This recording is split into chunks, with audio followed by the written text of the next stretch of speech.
Tiga. Tiga.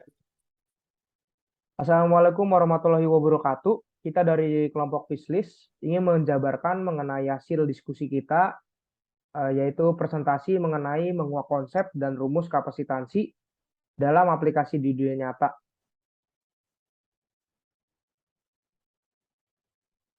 Oke, sebelum kami memaparkan materi kami, izinkan kami memperkenalkan diri terlebih dahulu.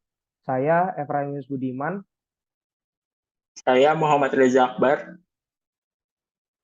Saya Arkanif Aditya Pratama. Saya Haikal Arbi Fawas. Oke, kita ingin mempresentasikan mengenai fokus. Kita terbagi menjadi beberapa fokus dalam presentasi ini. Yang pertama itu pendahuluan, lalu jenis-jenis kapasitansi, lalu faktor-faktor yang mempengaruhi kapasitansi, penerapan kapasitansi dalam elektronika, lalu perhitungan kapasitansi, dan yang terakhir kesimpulan. Oke, pendahuluan. Kapasitansi adalah kemampuan suatu benda untuk menyimpan muatan listrik. Konsep kapasitansi sangat penting dalam dunia elektronika, karena banyak perangkat elektronik seperti kapasitor dan kabel menggunakan prinsip kapasitansi. Rumus kapasitansi adalah C sama dengan Q per V, di mana C adalah kapasitansi, Q adalah muatan listrik yang disimpan, dan V adalah beda potensial antara dua konduktor. Oke, konsep dasar dari kapasitansi dan kapasitor ini, yang pertama, kapasitor adalah salah satu komponen elektronik yang penting. Dan yang kedua, kita ingin memahami kapasitansi penting untuk pemahaman dasar elektronika. Dan yang ketiga, pada presentasi ini kita akan membahas konsep, rumus, dan aplikasi kapasitansi.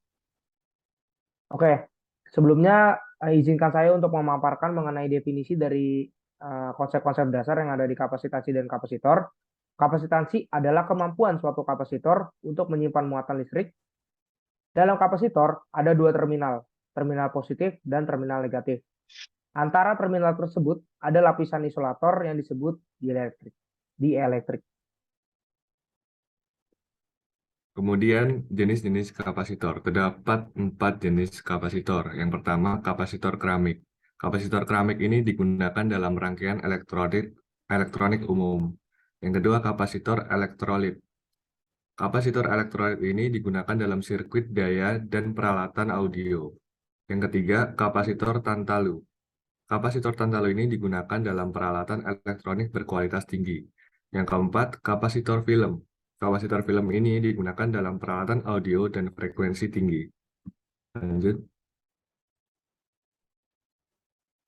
Faktor-faktor yang mempengaruhi kapasitansi. Kapasitansi dipengaruhi oleh beberapa faktor, yaitu jarak antara dua konduktor, luas permukaan masing-masing konduktor, dan jenis bahan isolator yang digunakan. Semakin dekat jarak antara dua konduktor, semakin besar kapasitansi. Begitu juga dengan semakin besar luas permukaan masing-masing konduktor, semakin besar kapasitansi. Sedangkan jenis bahan isolator yang digunakan akan mempengaruhi nilai kapasitansi karena setiap bahan isolator memiliki nilai permitivitas yang berbeda-beda. Lanjut. Perhitungan kapasitansi. Rumus kapasitansi adalah C sama dengan Q per V, di mana C adalah kapasitansi, Q adalah muatan listrik yang disimpan, dan V adalah beda potensial antara dua konduktor. Untuk menghitung kapasitansi suatu kapasitor, dapat menggunakan rumus C sama dengan EA per D, di mana E adalah permitivitas bahan isolator, A adalah luas permukaan masing-masing konduktor, dan D adalah jarak antara dua konduktor.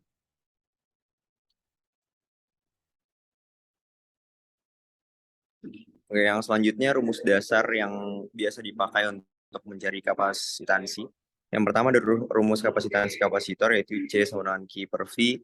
Kemudian C adalah kapasitansi dalam farad, Q adalah muatan dalam kolom, dan V adalah tegangan dalam volt. Contoh rumus kapasitansi, jika sebuah kapasitor memiliki muatan 5 kolom dan tegangan 10 volt, berapa nilai kapasitansinya? Nah, ini kita bisa menggunakan rumus C sama dengan Q per V. Kita dapat menghitung C sama dengan 5 kolom per 10 volt, sama dengan 0,5 farad. Next.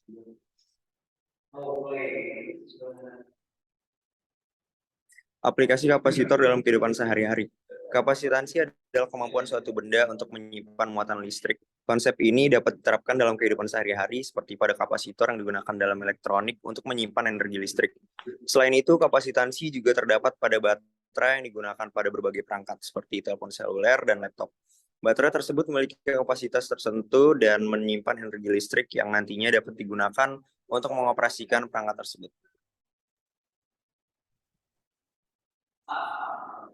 Berikut adalah penerapan dari kapasitor. Kapasitor merupakan salah satu komponen elektronik yang sangat penting dalam rangkaian elektronik. Kapasitor dapat digunakan untuk menyimpan energi listrik, menghilangkan noise atau sinyal frekuensi tinggi, serta menstabilkan tegangan. Selain itu, kapasitor juga dapat digunakan untuk memperbaiki faktor daya atau power factor pada sistem listrik dan menghindari fluktuasi tegangan. Oleh karena itu, pemilihan kapasitor yang tepat sangat penting dalam desain rangkaian elektronik. Berikut adalah penerapan kapasitansi dalam industri elektronik. Kapasitansi memiliki peran penting dalam industri elektronik. Salah satu aplikasi kapasitansi adalah pada filter sirkuit, di mana kapasitor digunakan untuk memisahkan sinyal frekuensi tinggi dan rendah. Selain itu, kapasitor juga digunakan pada regulator tegangan. Untuk menstabilkan output tegangan, kapasitor juga digunakan untuk rangkaian pengatur daya atau power supply, yaitu untuk menyimpan energi listrik dan menghindari fluktuasi tegangan.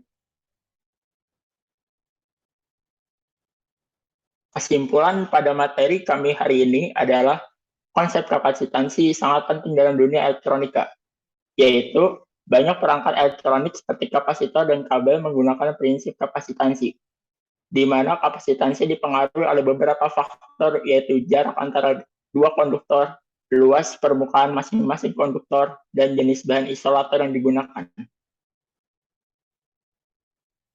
Sekian pemaparan dan presentasi dari kelompok kami. Kurang lebihnya mohon maaf. Wassalamualaikum warahmatullahi wabarakatuh.